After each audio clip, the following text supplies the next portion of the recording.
IIT बॉम्बेचे नाव बदलण्याबाबत फडणवीस यांनी मोठी घोषणा केली आहे। मुंबईतील आयआयटी बॉम्बे या देशातील सर्वात प्रतिष्ठित तांत्रिक संस्थेचं नाव बदलण्याबाबत महाराष्ट्राचे मुख्यमंत्री देवेंद्र फडणवीस यांनी एक महत्त्वपूर्ण विधान केलं आहे। राज्यात स्थानिक स्वराज्य संस्थांच्या निवडणुका जवळ आल्या असताना त्यांनी ही घोषणा केली आहे।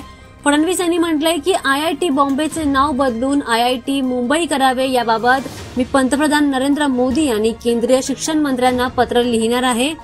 मुंबईचं नाव 1995 मध्ये अधिकृतपणे बॉम्बेवरून मुंबई असं करण्यात आलं, परंतु आजही आयआयटी सारख्या मोठ्या केंद्रीय संस्थेच्या नावात जुनं नाव बॉम्बे असं वापरलं जातं।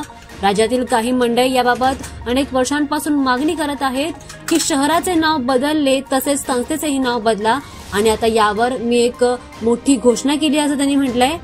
मुंबई पूर्वी बॉम्बे नावाने ओळखली जात होती, कारण त्या काळी बॉम्बे राज्य अस्तित्वात होतं, ज्या राज्यातून पुढे महाराष्ट्र आणि गुजरात ही दोन स्वतंत्र राज्य निर्माण झाली।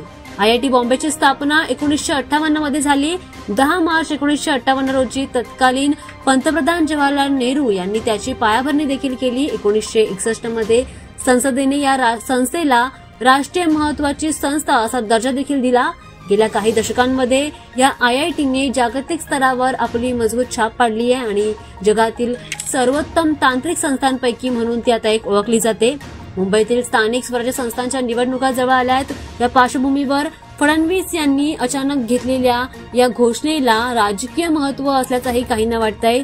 नावा बदलाची ही मागणी अनेक वर्षांपासून होत असली तरी आता ती पुन्हा एकदा चर्चेत आली आहे। फडणवीस लवकरच या संदर्भात पंतप्रधान नरेंद्र मोदी आणि केंद्रीय शिक्षण मंत्री यांना अधिकृतपणे पत्र पाठवणार आहेत। पत्र पाठवल्यानंतर केंद्र सरकारकडून यावर काय निर्णय घेतला जातो हे पाहणं आता महत्त्वाचं ठरणार आहे।